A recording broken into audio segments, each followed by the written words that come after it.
It was a long February, but I still managed to read quite a few books, and I want to talk about those with you today. Hello and welcome back to Bookish, and welcome to what is essentially my wrap-up of what I read in February. So there were a couple of things going on in February that kind of dominated my reading. Number one, I am judging the BookTube Prize this year. I'm reading fiction. And I find it best for me, and it doesn't matter, I mean other people do different things, to keep it as secretive as possible what I'm reading, because I don't like to have kind of outside influence of any kind when I'm reading the books and judging them. So I read 3 of the 6 BookTube Prize books I have in my group. I'd already read 1, so I have 2 left to read in March, but I'm not going to talk about those 3 books. I also read 3 books for Black History Month. I listened to 2 on audio, and I read 1. The first book I listened to on audio was God Bless the Child by Toni Morrison. This is, I think, my last Toni Morrison book that I haven't read. I'm not 100% sure. I have to check. I haven't read her memoir, Source of Self-Regard, which I do need to read, so I probably shouldn't count this as the last one. God Bless the Child deals with a black woman who grows up with a mother who is ashamed of her because of her dark skin. And this black woman becomes involved in a legal case which changes her mother's mind about her, but sets in motion a lot of the things in the book which play themselves out. But one of the things I think is most remarkable about the book is, this character and her embracing of being, a very dark-skinned black woman, and in part making that kind of part of her identity, not always to her benefit. Not always to the benefit that she has in her relationships with other people and with other men, with men in her life, or with women, or with her career. But that becomes a big part of kind of who she is. And then you have this storyline revolving around this legal case, which she was involved in as a child. And then you have this kind of, I'm not going to call it a love story because it makes it sound like a romance, with this man who, she at first wasn't serious about, but then because of the way that he ends up rejecting her, which you learn early on in the book, kind of creates this sort of obsession. And as with all Toni Morrison books, there's a whole lot of complicated relationships and a whole lot of, I think, kind of complicated emotions and elements of the black experience that are woven into the book. Now, this is one of those occasions where I think listening to the audiobook probably improved my opinion of the book. And this is, one of the things I think that people point out about audiobooks. This book, the audiobook version I listened to, was narrated by Toni Morrison herself. And as someone who admires Toni Morrison and has listened to her a lot, having her narrate this book to me made it a lot more special. And so I'm not exactly sure that I'm judging it fairly. But I would say that on the whole, I liked it better than Home. But it wouldn't be in my top 5 Toni Morrison novels. I think I like it better than Tar Baby, but again, that may just be because Morrison was the narrator or the reader of the book that I listened to the audiobook on. The other audiobook I listened to was Barracoon by Zora and Neal Hurston. This is basically a book in which she is kind of telling the stories of a man that she met and went to interview on purpose because he was one of the last black people brought to the United States as an enslaved person in 1860, long after the international slave trade had been outlawed by the United States.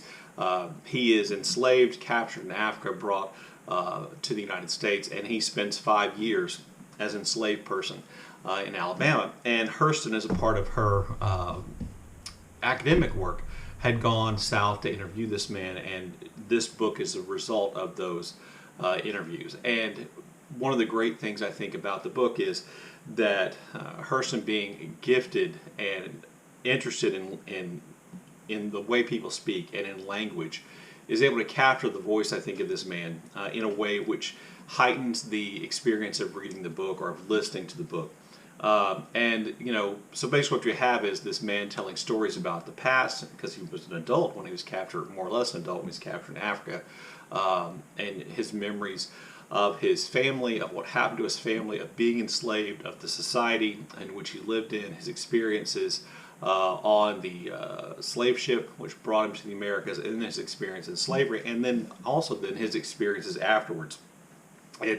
Hurston apparently had to go meet with him on numerous occasions to get the story she was able to get out of him, because he would get depressed or sad or tired or want to do something else or get tired of talking about the past and say, you know, come back tomorrow, maybe come back next week. But they establish a good relationship, and I think that relationship comes through in the book, and it makes the stories in the way in which Hurston kind of tells the stories or has reports, him telling the stories, come through in a really kind of powerful way. And I thought it was really really good. My audiobook said it was 3 hours, but then it like seemed to skip ahead like 30 minutes. So it's kind of a short listen. And then the book that I read for Black History Month, that I read a physical copy of, was Black and Blue by Imani Perry. You may know that Imani Perry is one of my new favorite authors, historian, thinker, intellectual.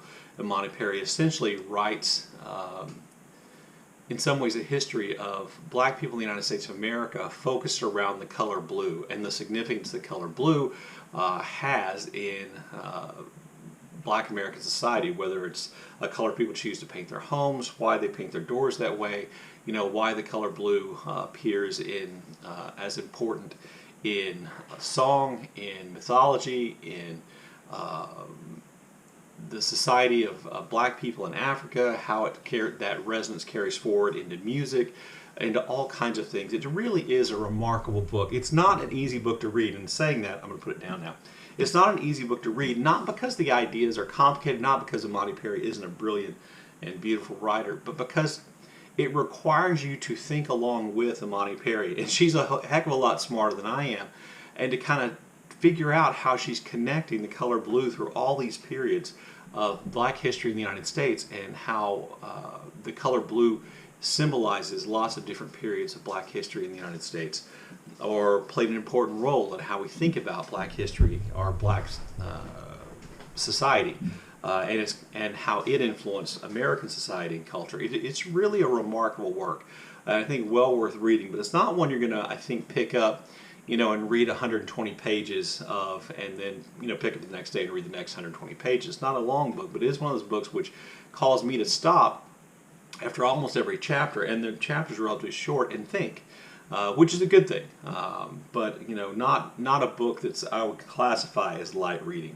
I did listen to another audiobook this month, and that was A Fatal Grace by Louise. This is the second book in the Inspector Gamache series. I've been waiting for my library's copy through the Libby app or the physical copy to become available, and I've been waiting for months, and it hasn't. I saw that on the Libby app, the second volume, the second book in the Inspector Gamache series was available, and I jumped on the chance to check it out and listen to it, figuring, you know, I'll go back and read the first volume at some point. I'll try to pick up on as many things as I could. It was a really enjoyable mystery to read. I say this all the time when I talk about mysteries. I'm not usually trying to figure out who done it in these mysteries, but this one wasn't particularly, didn't think hard to figure out, but the way in which Gamache figures it out, I think is really interesting and entertaining, and he seems like one of those detective characters that I will enjoy reading about to a great extent. I like the book. It was set in Canada. It involves the murder of a homeless woman and the murder of an incredibly unpopular woman in a really small town in Canada, and a group of friends in this community, what they think about that woman and how that kind of contributes to perhaps the murder, or at least the difficulty in Gamache has in finding out who the murderer was. But just a really kind of interesting, entertaining book. I'm definitely going to try to read more of the Inspector Gamache books. So that was really enjoyable. This month I also determined that I would read some books that were on the Republic of Consciousness North American prize list. I got to 2, which is pretty good for me. One of the things about the Republic of Consciousness prize, if you don't know, it's a prize which basically gives an award to the publisher, to small presses for publishing books. Most of the award goes to the publisher, some goes to the writer. It's a relatively small amount of money, but I think these are the Republic of Consciousness prize uncovers oftentimes some of the most interesting books that have been published. So I read 2. The first was Gifted by Suzuki, which is translated from the Japanese by Allison Menken. What's her last name? Powell, I believe, is the translator's name. and this was one of the books that was nominated. It really is a novella. I think it's just over 150 pages.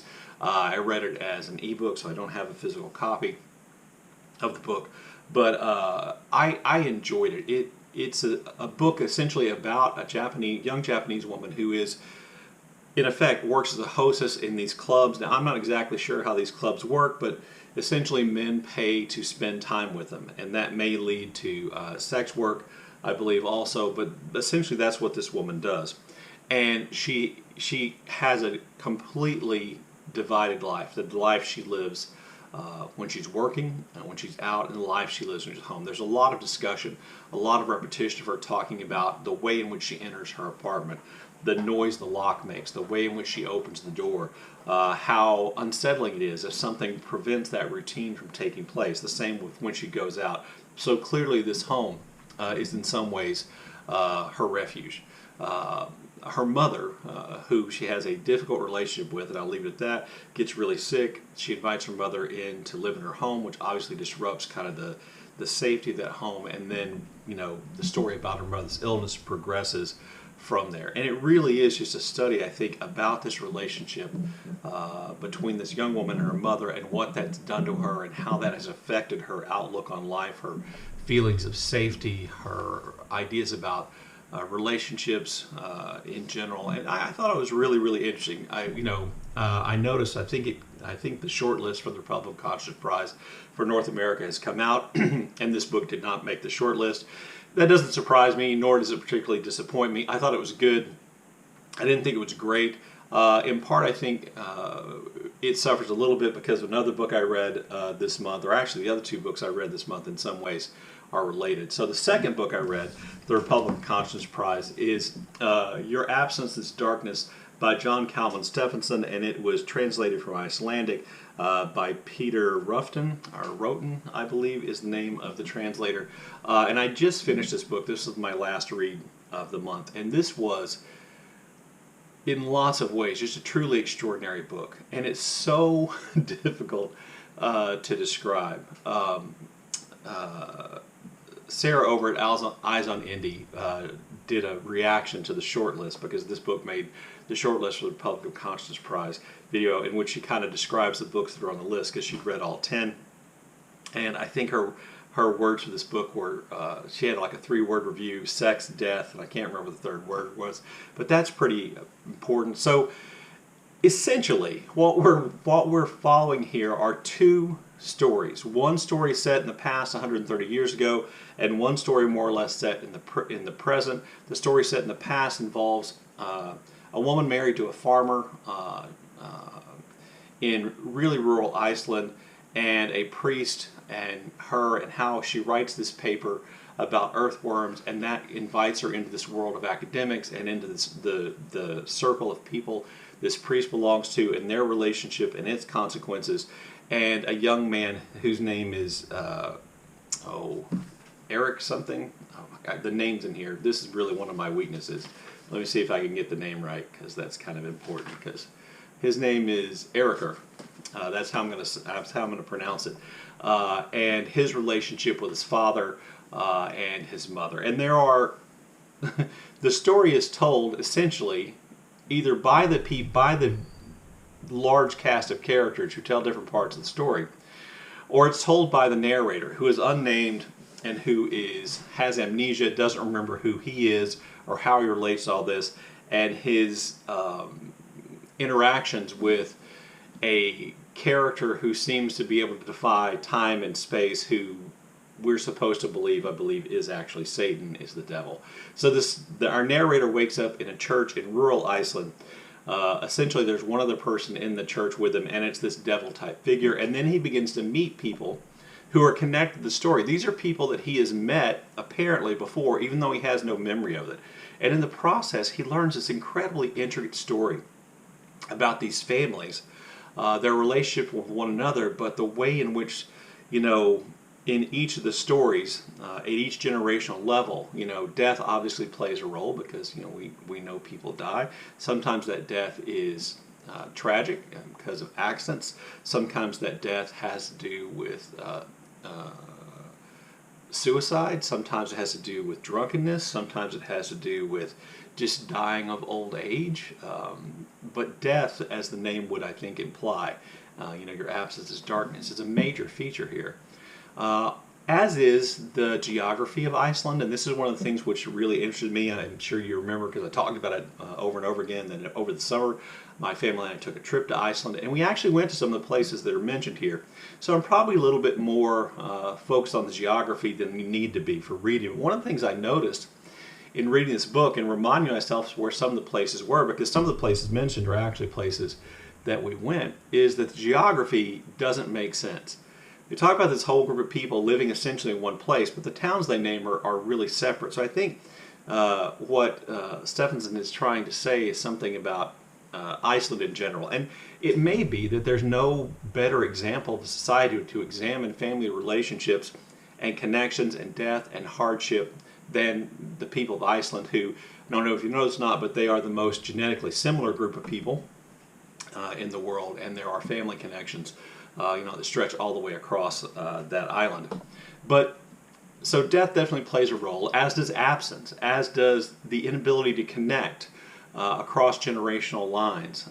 We see people risking everything for, in a sense, their heart's desire. Oftentimes that is a person with whom they want to have a relationship, a romantic sexual relationship. There is really frank and oftentimes not shocking, but kind of startling discussions of sex and sexual matters that take place. And sometimes it's really demure. We see a lot of longing. There's a lot of longing for people who are absent. There's a lot of longing for people to keep them close.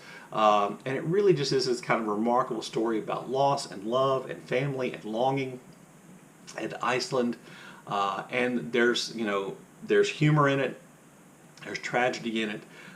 And there's a lot of beauty in it as well. I just think it's remarkable, and if that doesn't seem like a good enough description, that's about the best I can do without kind of getting into breaking down an incredibly intricate plot. But I thought the writing was beautiful. I thought the emotions it evoked were beautiful. I thought the structure was really interesting, and I just thought it was a really good book. And then the other book I read is a book I've already reviewed on my channel, so I'll just leave a link right here at the end of the video to my review of We Do Not Part by Han Kang.